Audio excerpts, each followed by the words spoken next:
Security Halt podcast. Let's go. You're dealing with an expert in guerrilla warfare.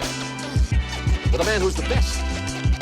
With guns, with knives, with his bare hands.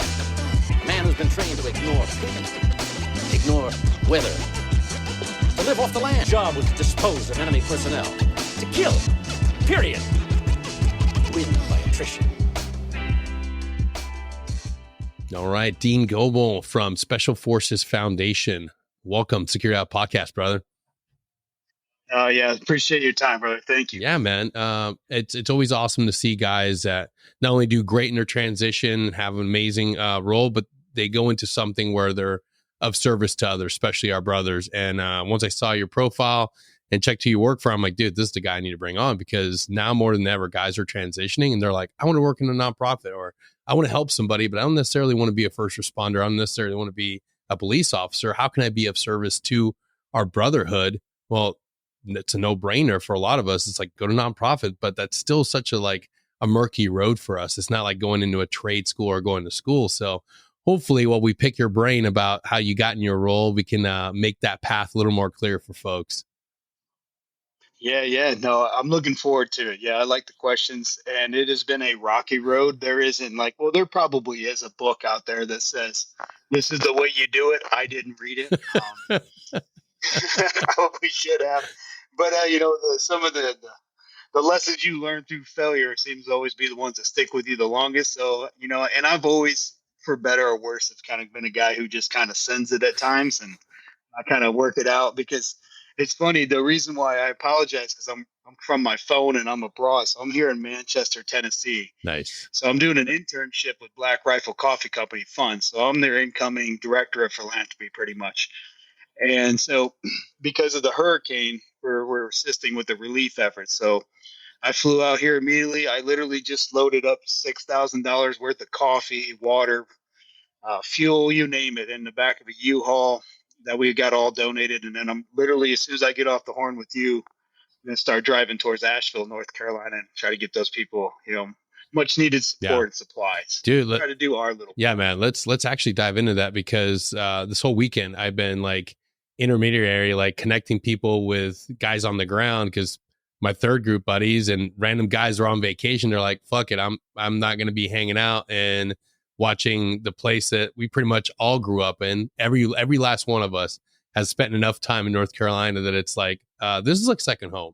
Like, we've all vacationed to Asheville. We've all been in that area. And it's like, people are reaching out like, hey, do you know anybody on the ground? It's like, okay, reach out to Sam from Terminal CWO, reach out to everybody that I know. It's like, hey, who do you got on the ground? I got some dudes heading up there. Like, that is something that's unique to our brotherhood, being willing to just drop everything. And even if it's for a weekend, I know guys that were like, hey, I got time this week and I'm headed up there. And it's unfortunate that there's little to no help from our federal government, dude. Yeah, I don't know if you want to open that bag of worms.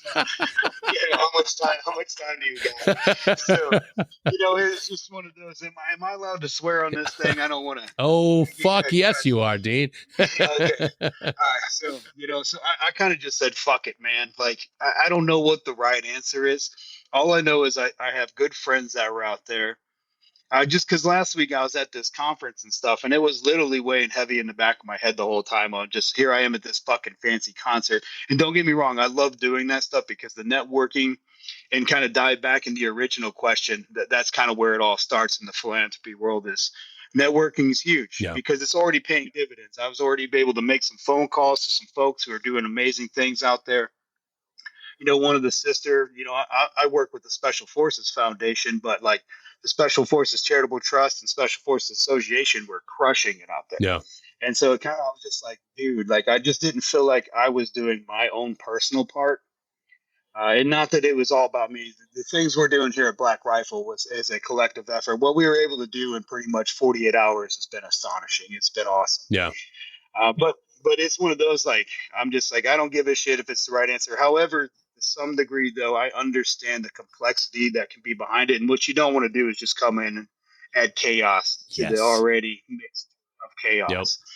So I was lucky enough to be able to coordinate with some influential people who are working out there and like, hey, these are the distribution sites. This is where to go to the people they need. So I'm ensuring that it's flowing in there correctly rather than just driving down the road throwing coffee beans at people. So it's just there is a method. I'm about 86% sure that it's gonna work, but we're working. Yeah. Last thing you want to do is be like Iraq in 2007, 2008, just throwing shit at people as you drive by. Once again, a lot of failures were stuck with me in the past, and I remember those days, and they were. It was control chaos, but it was chaos for sure. Yeah. Well, dude, let's kick it off. Let's dive into your sort of your origin story, man. Like 20 years in the military. How did that journey begin? So I went to college for a year, and I think I kind of tell the same story. I think a lot of people here. It wasn't for me. I went there, and to be completely frank, I didn't have the money. So I have a great uncle, my uncle Jim, who kind of forked over, I think, like $12,000 so I could go a year.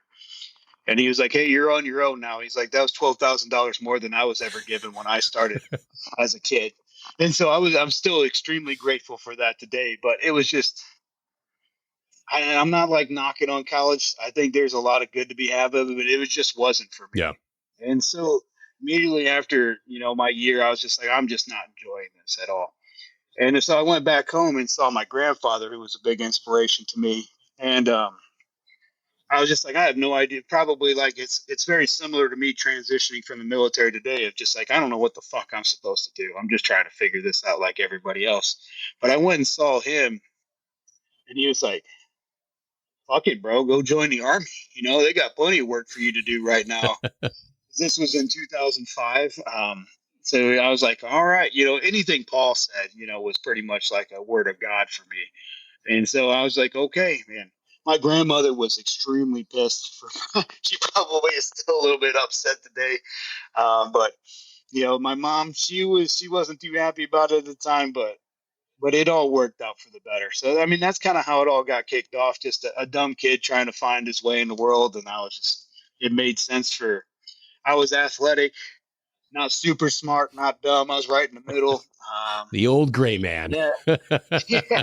And I remember my first deployment to Iraq during the surge days. We were responding as a QRF to a bridge that came down, and these guys came up in this up armored Hilux and stuff, and looked all super cool. And this guy came up to me with like a big burly voice. He's like, "Hey kid, you're gonna need to smoke," And I was like, "Who are those guys?" And some other dude was just like, "Those guys are special forces." And I was like, "I have no idea what the hell that is."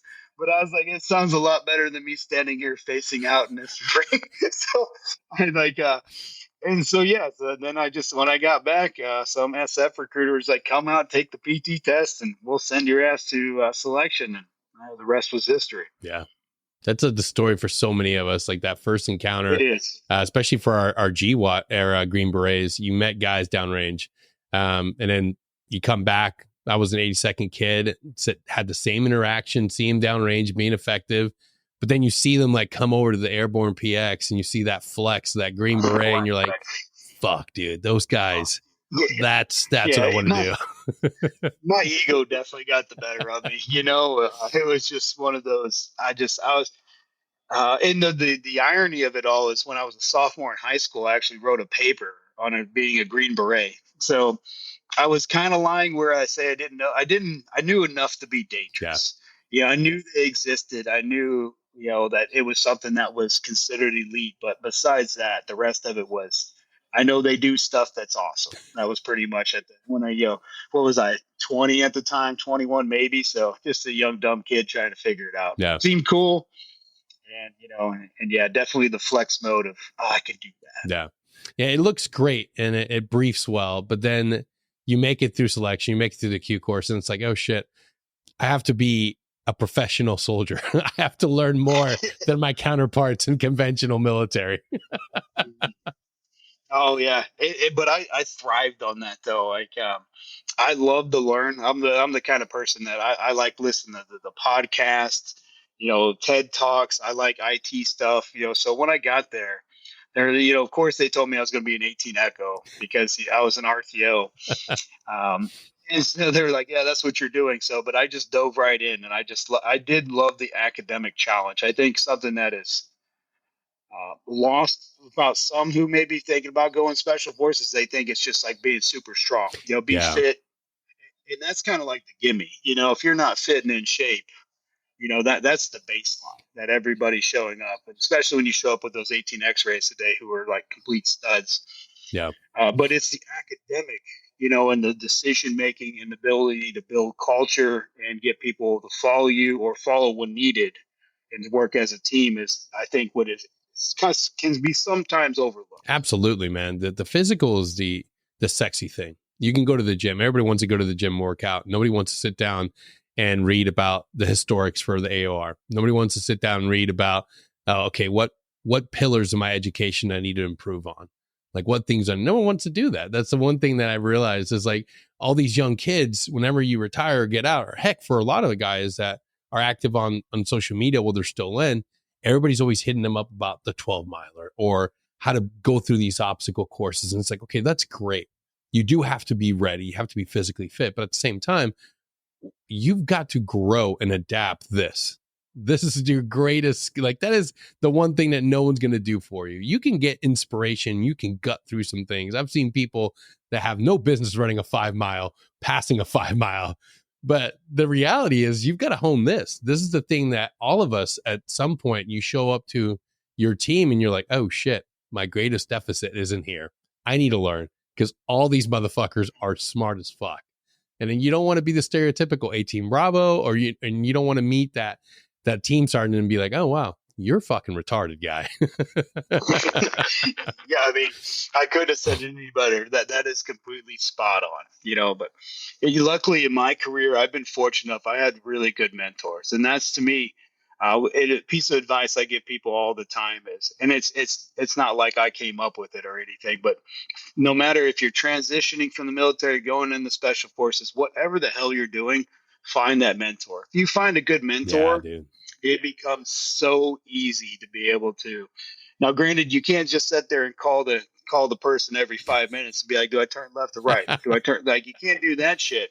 But when you hit that real big crossroad, you can kind of be like, hey, this is where I messed X, Y, and Z up. I would suggest you do it kind of like this, but make it your own. Yeah.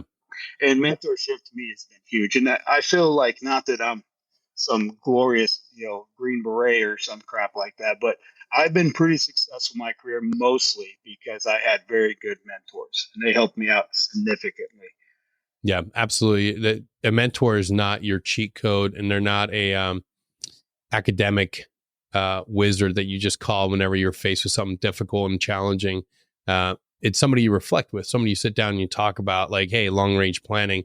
You bring your plan of action to them, and they're the first one to say, like, this looks great, Dean, but you're a fucking idiot. Here's where everything's going to fall apart. You basically just summed up my career right there. So, I mean, it wasn't always like that, but it goes back and forth, right? Yeah. So now I find myself in more of the senior positions as I'm leaving the military, and I'm, help coaching around the younger guys. And I was like, well, that's great, dude, but that's stupid, yeah. But all I'm doing is just paying it back. Yes. Same thing that my mentor told me. I'm just paying it back to the next guy. Yeah, and I think that's the most beautiful thing about being a warrant officer, man. Like, and then not to take anything away from being an NCO. I loved being an NCO, but being a warrant officer, you kind of get to, nobody knows your fucking job. It's yours. You own it. You have so much. Nobody knows. It's provocative. 100%. I'm going to quote you on that one. But you get to take a step back and realize you've been on the team long enough. You've been in the regiment long enough. You may not know everything about the 18 Delta Lane or the 18, but you know enough that you can now mentor and help everybody in that fucking team. Yeah, you're part of the triad. You're part of that awesome brotherhood of the team sergeant, the warrant, and the captain. But you still have all these dudes to take care of. And it's so great to be able to take a step back and look at that young 18 Echo and be like, hey, like that SDN is going to be a nightmare downrange. Do a lot of training with this and go talk to the nerds in the S shop, because those are going to be your greatest asset and being able to provide that sort of clarity to everybody is one of the greatest aspects of being a warrant, in my opinion. When you were going through your career, what are some of the areas that you reflect back on? And you're like, holy shit, like this is when I felt like I was like, this was my fucking calling. Oh man, there's a few of them. So how do I say that? So I was born and raised in Fort Battalion. That has its pros and cons that a lot of people know what Fort Battalion is all about. I can't say that I always absolutely enjoyed it, but I do believe I was pretty good at it. I've always liked to, if I'm tooting my own horn, I got pretty good maturity. I can speak all right in front of a crowd. I can manage relationships pretty well. And if you know and understand that mission set, that's a lot to do with it. Not that the ODAs don't do it sometimes even better, though, because that's a big misconception that they think it's just like ODAs can absolutely crush that mission set as well. But those were times where I was given the latitude to work, by myself in a couple countries, where if you make or break it, it was all on you. You didn't have anybody to rely on. And I didn't do enough to throw myself in jail. So I feel like that was a success. That was literally some of the guidance I got most of the time was, hey, just don't get kicked the hell out. That was like literally, just don't fuck it up was pretty much I was like, got it, sir. Don't fuck it up. NEP task, But no, I mean, but there's a few of them. My greatest time though, and achievement was one of my last ODAs. Me and the team sergeant, I'll call him out, Bryson Preddy. He was an absolute rock star. We worked so well together because we were able to complement our strengths. It's one of those, it's a good conversation to have, but you have your, 18 Zulus and then you have your 180 Alphas. And I've seen it time and time again where those can kind of clash. Yeah. Sometimes they don't work really well together. But myself and Bryson, who is a phenomenal team sergeant, would, I found myself one time filling out the schools tracker and stuff. And, some 18 Zulus be like, oh my God, why would you ever do that? But Bryson was so, ingrained in supporting all of our major training that we had coming up. That was consuming all of his time. But he knew that I had that past history to be able to do that too. So he's like, yeah, man, you crushed that. I'll crush this. And we literally just drove off of each other instead of making it egotistic of this is my lane, this is your lane. We just simply worked really well as a team. Dude, divide and conquer. And then, absolutely. And I provide that kind of guidance to like the new warrant officers coming in is, build a great relationship with the Zulu because that is going to make your ODA the best or the worst one in the battalion. It literally can be as easy as that to make or break an ODA. It depends on if you have a great 180, and there's teams out there who don't have a 180 on their team, and they do phenomenal too. But once again, it's just another person who should bring a lot of capability because of the experience. But don't come to me with excuses. If you're 180 Alpha and you're fat, I'll call you out. Like the whole stereotypical, like our older generation, I hate on them sometimes. Those days are gone. Like the 180s I see walking around 10th group at least now are a lot of rock stars. Physically fit, they're smart, they're hungry, they get it. I see the warrant officer cohort moving in a good direction, and I'm excited about that because it wasn't always that way. Yeah, no, it's your absolutely, man. I love joking and making fun of the old culture because it really was that way. It really was that fucking way. Like you saw the guy at the food truck or you saw him at the range and it was just like in his car. And it's like, what the fuck are you doing, guy? But the Get shift. your fucking ass in the squad like everybody else. You can still fucking shoot. You were enlisted 6 months ago. What, did you forget how to shoot? Like those. But I'm sorry, I didn't mean to cut you off. But I can get pretty fired up about that conversation. Dude, it's completely different now. I have a great friend who is in the workforce right now, about to graduate here in a couple, almost a month now. But the epitome of the new era, which has been happening for a while now. I think, our generation of guys, the individuals that motivated me to go become a warrant officer, it weren't the fat guys, balding, middle-aged dudes that just didn't want to be on a team anymore. It was aggressive dudes that were like, well, fuck this. I want to stay on this fucking team. I want to stay longer. I want to continue doing this job. and seeing those guys, and it's why the relationships are better now. That's 100% what I believe is like you have aggressive, tenacious individuals that want to get after it. And they're it's not about checking out. It's not about just, oh, I'm going to go play golf. It's like, no, I'm invested in this shit. And these are like the three best friends you're going to see walking in that team room. They're going to be the last guys leaving every day with the captain, maybe not the captain, but the team sergeant the warrant. and they're totally invested. They want to see what's going to, and the thing that I enjoy is seeing the teams that maybe they don't have captain for a while and that warrant stepping in and filling in the job. That's something that's like, fuck yeah, dude, go get it, young warrant officer. Like that's the beauty of it. Cause a lot of times you never know what's going to happen. And that's the wonderful thing about having that 180. If you don't have a captain for a little bit, cool, man, this guy's got it. That's his job. He'll be mom and dad for a little bit till you get a new captain. When you were in that seat and it came time to leave the team, how difficult was that for you? Oh, extremely difficult. It was, I didn't, not to go back to it, but where I had some challenges in my career is because I was so heavily invested in the 4th Battalion thing at the time. When I did become a warrant, I went to 3rd Battalion, 10th Group, and I found myself being pulled off the team to go and support other initiatives. And even my last deployment to Afghanistan, it was, when we closed it down, it was just like, the team's all getting ready to go. And I remember like, hey, Dean, we need you to go and support this, thing. I'm like, okay. So, how is that? Orders are orders, you kind of have to just, take it. But however, that was kind of hard to just, you trained up, we did the training and everything together, and hey boys, I'm going to go do this thing. And you didn't want to be that guy that just wasn't a part of the team. So that was always kind of hard thing to accept. Even they still absolutely crushed it. I got to talk to my team sergeant from time to time, like, hey, how are the guys doing? Yeah. He was actually better on checking up on me because he's good people. Just being like, hey, you didn't burn it down yet, are you? So, but yeah, it just, that was one of the more challenging things of the career is being able to be truly a part of the team and not pulled off the team. But it is what it is. Yeah. Sometimes, commander only has so many people, and he's also told what he needs to get done, and they have to figure it out with the manning. Yeah, that's the flip side of it. I was just talking about this with another friend of mine that's still in and a warrant officer. The amount of times that you have all these capabilities, you have all these schools, and you deploy, and it's like, oh, we need this person over here to be in charge of all these other operations, and it's like, fuck, dude.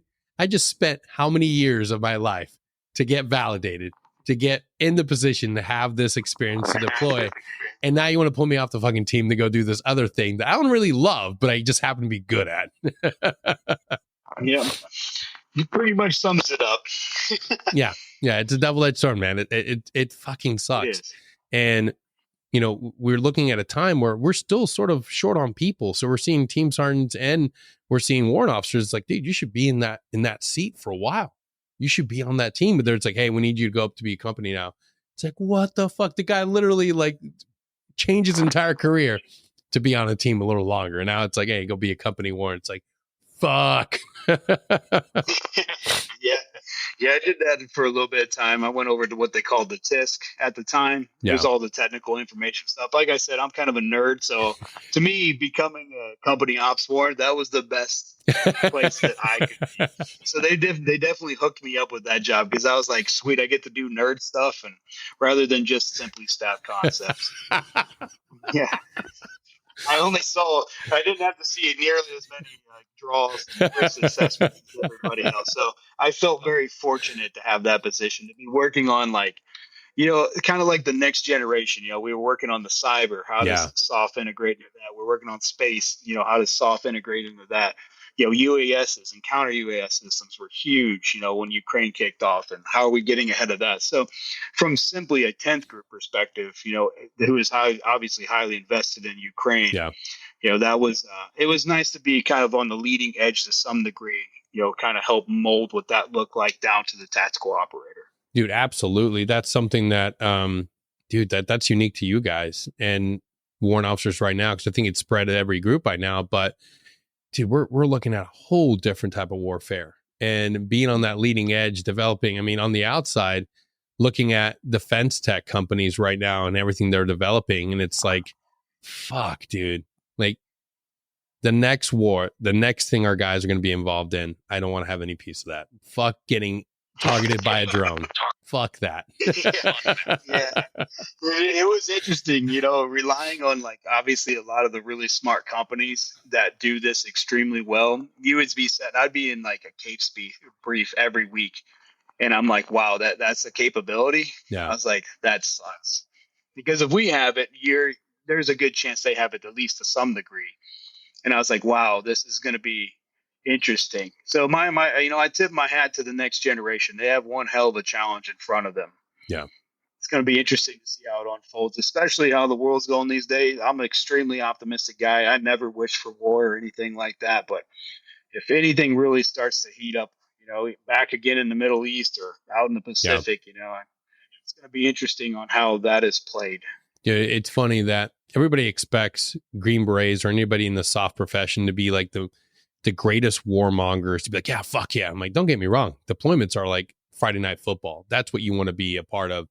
But when it comes to like our lived experience, our like the way that we look at the world, nobody is sitting there honing their knife and just salivating at the news at the latest news cycle, just wishing and hoping for more wars. It's like it's the complete opposite. Like, yeah, we're completely capable, but at the end of the day, it's like, fuck, we just got done with 20 years of Afghanistan and Iraq. Like, let's take a breather, dog. Without doubt. I remember getting back home from Afghanistan, and it was like, what, 6 months, 7 at the most, you know, later. And then I found out that the Russian, you invaded Ukraine. And I was like, these motherfuckers. I was like, you couldn't at least given us a year, you know? And then we were, hey man, let's spin it back up again. But you bring up a good point. And so transitioning into philanthropy, because, you know, we're not warmongers, at least the majority of us aren't. Yeah. And so that's the reason why I felt like my calling was to kind of work in this realm, because, you know, our motto, free the oppressed. Yep. I feel like philanthropy touches that so much. There is something, you know, for me personally, on finding purpose that is great on being able to help people, that I feel like I have the same amount of reward as I did in my current career, you know, as a special forces guy. And there's something that is, even right now, it's hard for me to quantify, but it's just that sensation of being able to help people. Yes, dude. That truly need it. What we do, you know. Now, granted, am I capable of picking up a rifle to end a few lives, to help people out? Absolutely. You just got to take that same kind of approach to this. You're just not carrying a firearm with you everywhere. Yeah. But there's a lot of the culture, the ideology, the purpose that is closely, you know, integrated through philanthropy, as it is what we do as operators to some degree. Absolutely, man. And that's why I always tell guys when they're going through transition, when they start that, you know, that 2 years out and they're looking at what to do, inevitably we all go through the same crisis of like, I just need to make a shitload of money. I've got a wife to take care of. I've got kids to feed. I just need to make the most money. But then you start realizing that, okay, maybe I can go and explore what I'm really passionate about. And the first thing I tell people is, look, you spent 20 plus years being of service to others. You were a mentor to a junior. And if you were active duty in another profession before that, you were in infantry or you were in supply, whatever you were doing, you always had a junior to mentor. You always had to put time and effort into cultivating somebody that was going to inevitably take over your position. Like, you've always been a coach. You've always been a mentor. Look at what all those skill sets like entail, and look at nonprofit work. Look at all the different things you could do being of service to people, because that's where your heart is. I truly believe, as a special forces soldier, as a ranger, a SEAL, or any other combat arms guy, at the end of it all, you might be the most lethal individual in the battlefield. You're also somebody with a lot of compassion and empathy, and you like to watch other people succeed. So at least take a moment and look at what nonprofits have to offer, because you'll be happy and you'll thrive, and you'll be actually shocked when you realize you can make a living there. And it might not be for everybody, but at least be willing to look at those positions, look at those employment opportunities, look at industries for more than the money side. Because you'll find that maybe that's where your heart's at. Maybe that's and where you go, where you're passionate about things, where your purpose is tied into something. you might be able to still make it work financially and still be able to fulfill yourself with a purpose. And when you were going through your transition, what made you take that step into saying, okay, I'm going to bow out? Because a lot of guys end up going 20 plus years. What was your main catalyst for deciding to go? I was just ready for something new. It was nothing personal against, I loved my time working in special forces. I loved it. I liked everything I did.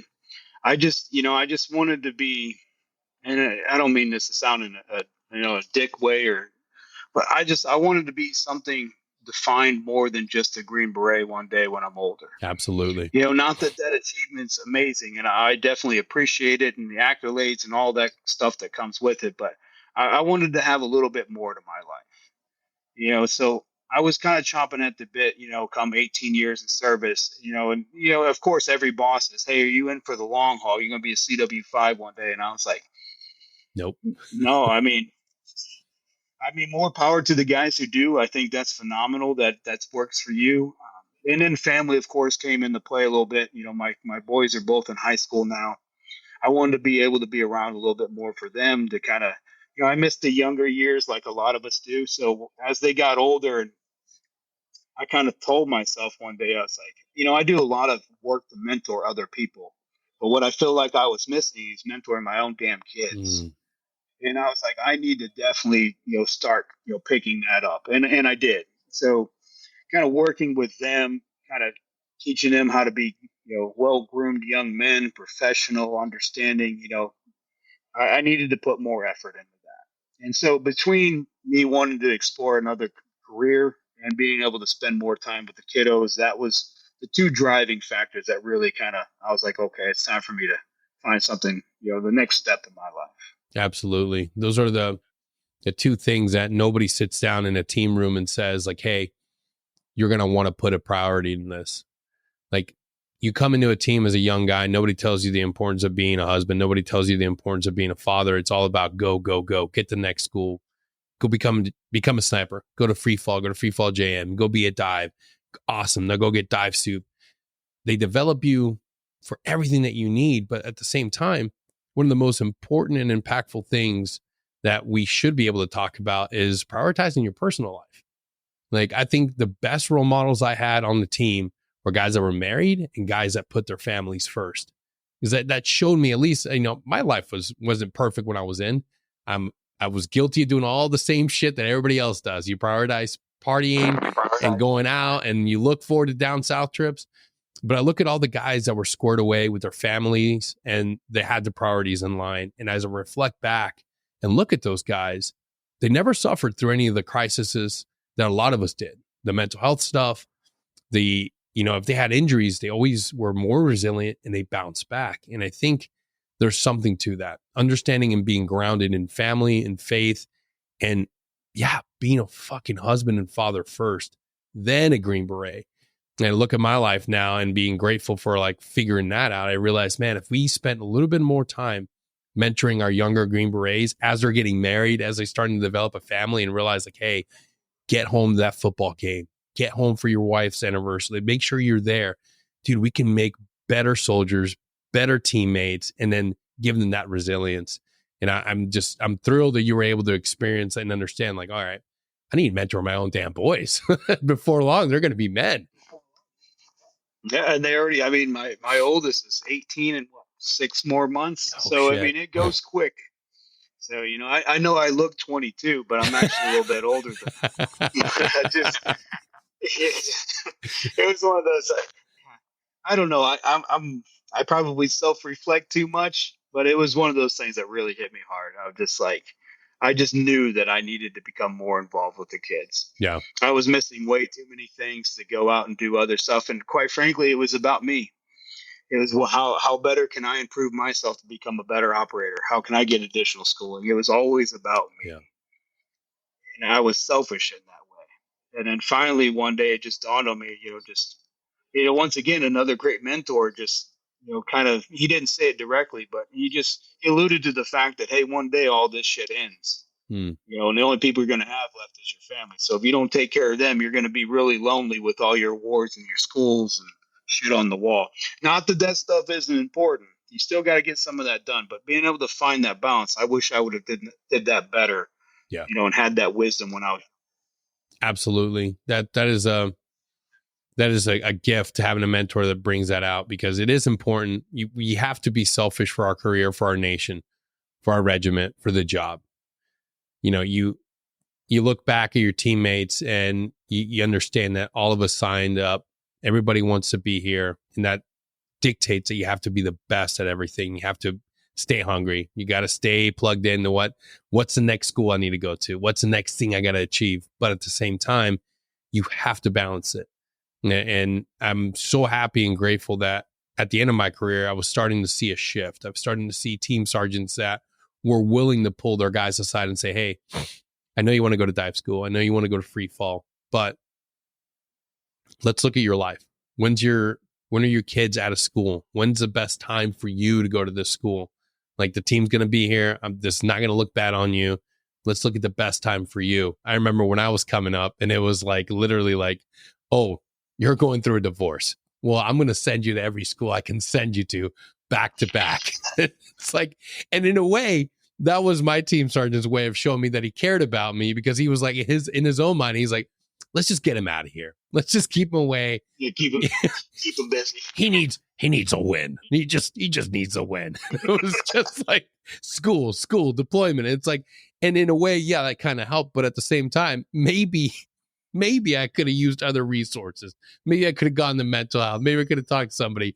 But having the ability to look at the reality of every soldier, every Green Beret is different, and understanding what that individual needs, and then being able to say, you know what, he needs a little bit of extra from column B, instead of just getting the, hey, go to JM, go to free fall, and just continue driving forward.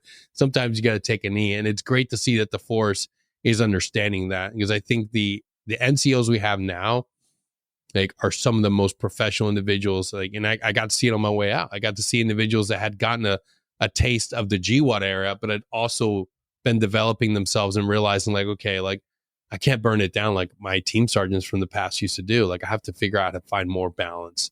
And that's truly what all of us need, especially when we go through that transition period. No, 100%. Yeah, I remember one of my first seniors. He'd go outside and smoke like 6 cigarettes in a row and drink Mountain Dew. And he'd come in and he'd just complain about like his 3 baby mamas. And I was like, man, I fucked up. I was like, what am I doing here? It was insane. So I say that not to dog on him, but to be in 20 years, we've definitely come a long way. It is definitely getting better. We entice, I try to preach to the younger guys that going to behavioral health is just like going to the range or the gym. Your mind is just as important as your body. So what are you doing to take care of that? And if you need a professional assistant to help you, it shouldn't be something that's looked bad upon. Yeah. Because I went to behavioral health all the time, and it just helped me kind of regain my confidence, regain my focus. I just needed that bump, just like you would any other school. If somebody just coaching you through to kind of get you, back on the paper, and then boom, then you're off running again. Yeah. One of the biggest things that we also talk about on the show to go along with transition is like that next phase of life requires you to kind of like retool and rehone yourself a little differently. We used to ego lift. We used to go to the gym and just friggin' just buys and tries, back and buys. And it's just, just get after it to get yoked. And on the backside of it, now we have the understanding of things like operator syndrome. We have we understand how our endocrine system can kind of short out on us as we get older and get out. What are some of the things that you identified that you had to take care of, mind, body, and spirit, on the way out? Oh, definitely mind. It was for me. It was mind, and probably still is. It was just that's the reason why I started going to behavioral health. I went down a dark path. Like probably too many of us. But I just didn't like the person I was becoming. And my mental health started to struggle. I drank too much, so I kind of gave that up. So I just had to really kind of get past all that. And so as I was transitioning, like, who in the hell wants to hire, a GWAT guy that's, just shoots guns. That's pretty much what they knew, and has a drinking problem. It just didn't make sense. So to me, transition was just like looking at going through selection again. Yeah. Like you're starting over, and you have to accept that fact. By all means, you're going to have your experience to help carry you through. But it was when you go and transition to the civilian world, don't take the fact that you're a Green Beret or even in the Army or DOD that, hey, I got this job secured. Everybody wants me. They're going to hire me. Most of the people I meet, they're like, hey, what's a Green Beret again? And I'm just like, oh, it's the Army version of a Navy SEAL. Like, oh, okay, I know what the Navy SEAL is. So, Motherfucking SEALs. No, I love some of those guys are pretty badass. I like them all. Some I don't. But yeah, it was just look at it when you're transitioning. It's just if you're an SF guy and you've experienced it, you're going back to selection. So are you going to show up there with a drinking problem and fat and all kind of mental health issues? Hell no, you're not. You're going to fail out day one. So go in with that mindset of just being the best person you can be, and then go into those job interviews, and then you absolutely crush it. But I see too many guys that are struggling with transition. But I was like, well, what are you doing to work on yourself? Yeah. Did you go get your PMP? Did you get any higher education? Whatever makes sense for the career path you want to pursue. But you should be preparing yourself just like you were during selection. And if you take it back and you think about what you did to prepare for that, you're like, holy shit, I was out rucking every single morning. I was reading any damn book I could get my hands on to teach me how to be a better leader. And you did all that stuff. But why aren't we doing it now? And honestly, a lot of times I think it's because we take it for granted. Yep. We think we're badass. We think we're invincible. We got all the answers, and that couldn't be further from the truth. And once you understand and humbleize yourself a little bit like I had to, then I think you'll see a lot of success. Absolutely, man. You got to take care of yourself, prioritize what's important to you, and be willing to go after something again, just as hungry as you were when you're going through selection. It's not something you can half-ass. And I see a lot of that too. Not so much from our soft brothers, but from a lot of veterans are just like, well, shit, I just did this 20 years. It should be just handed to me. It's like, no, dude. Like you still got to put your best foot forward. You still have to go out there and sharpen yourself to be the best freaking candidate and develop that network. That is one of the most important things that I realized that I didn't understand on the way out. Developing that network, reaching out to people, being willing to connect and say, hey, man, this is who I am. This is what I'm looking for. And I'd like to get to know more about your industry and what you do. It's that simple. But people are so scared of reaching out to people on LinkedIn. It's like, fuck, dude. One of the greatest assets of being a Green Beret is talking to people. Just lean on that. Everybody had the gift of gab when you were in the Q course. Like, why are you all of a sudden not willing to talk? Yeah, I have to tell myself to shut up. I talk too much, but if I'm tooting my own horn, that was the one thing that was my saving grace. Is I've never been really scared to network and meet new people, and that's just needed. You have to do it. You're getting out, create that LinkedIn account. I know you're not a social media guy. I get it. It's LinkedIn's kind of, that weird hybrid space. It's more business, but it is social media. But even if that's not your answer, start going to conferences, whatever you're interested in. Yes. Just meet people, and you'd be surprised where that will take you. I'm literally sitting in the Black Rifle office right now, working and helping Black Rifle with their philanthropy, because I started just going and volunteering to do nonprofit work. And then I met a few of the guys from the C-suite, and they're just like, hey, you want to come over and help us out? I didn't plan. There's not one part of this shit was planned. None of it. I was just out, met people, talked. They're like, cool, we like you. You want to come do some stuff for us? I was like, sure. And I followed that breadcrumbs. So, I mean, I don't know, maybe I'm underselling it, but it wasn't like, I had this master book that I was flipping, step one, Dude, none of that. Dude, some of it's luck. You're literally doing Green Beret shit.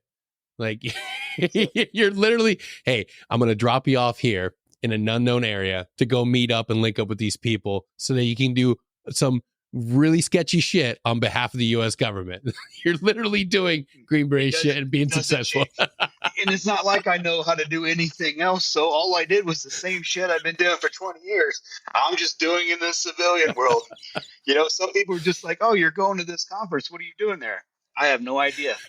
But I know, but I am going to meet people, and I'm going to, kind of seize every opportunity I can get and exploit it and help other people, because you get that mutual relationship going. I help you, you help me.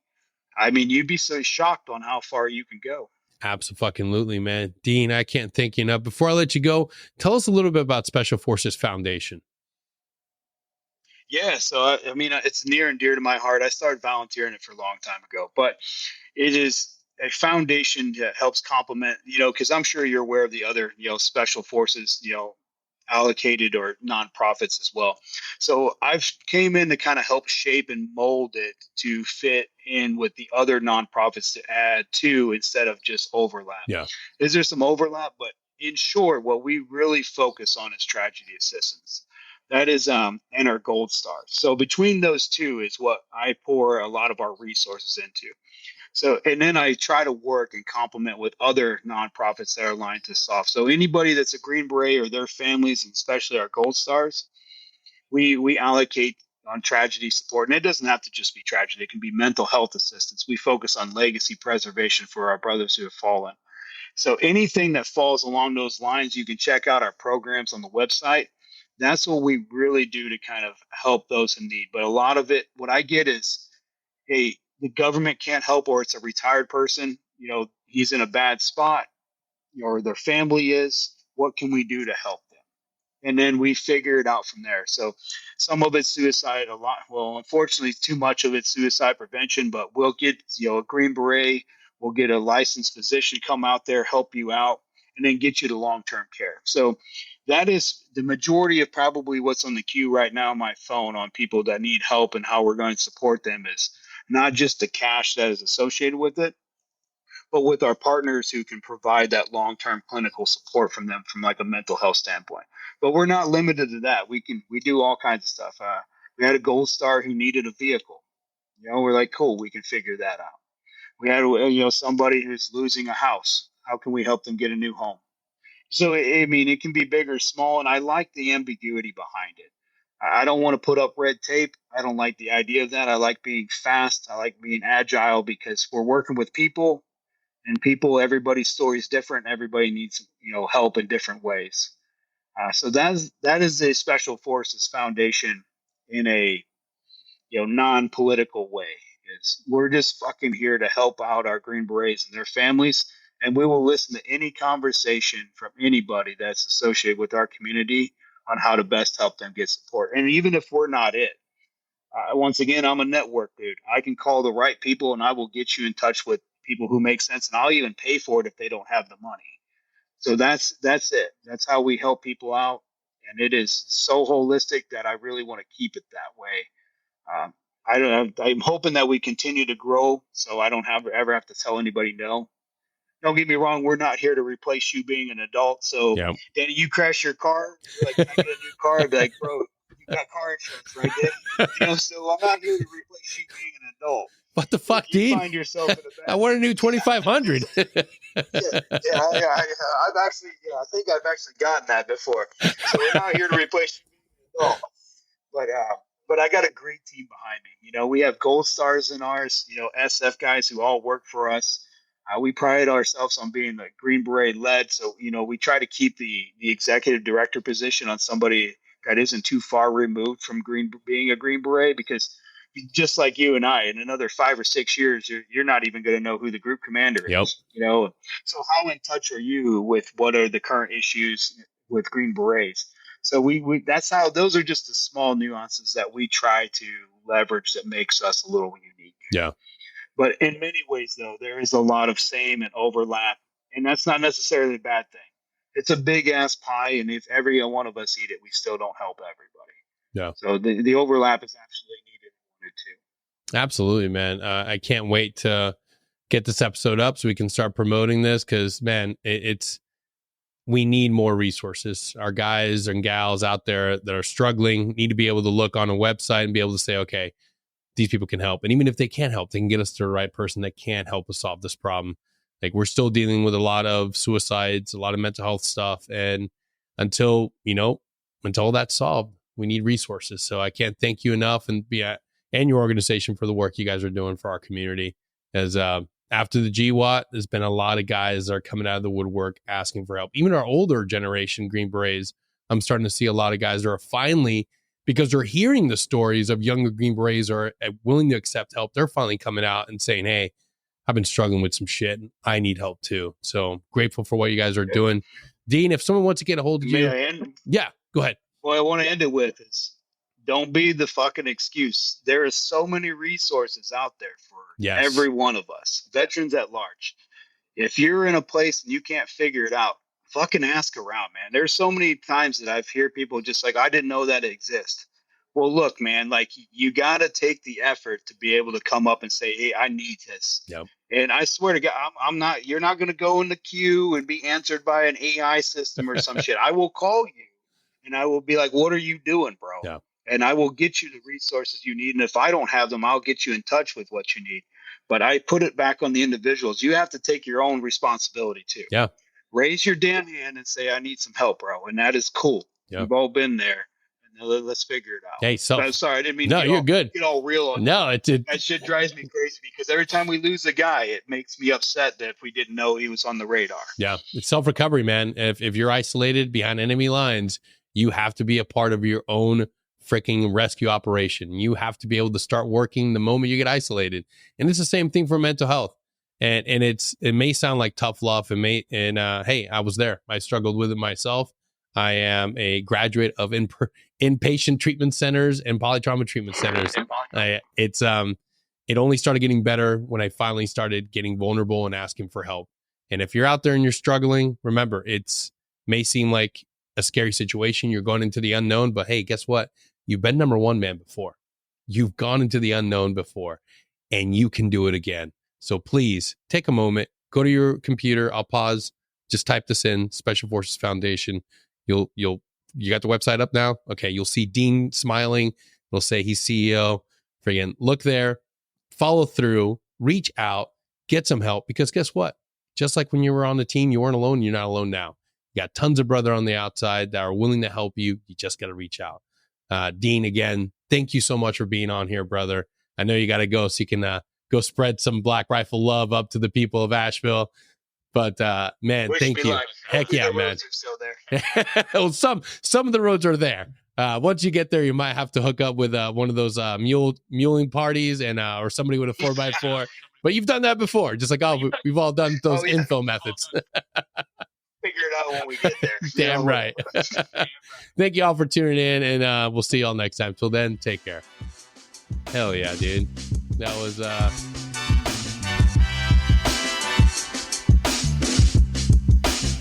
If you like what we're doing and you're enjoying the show, don't forget to share us, like us, subscribe.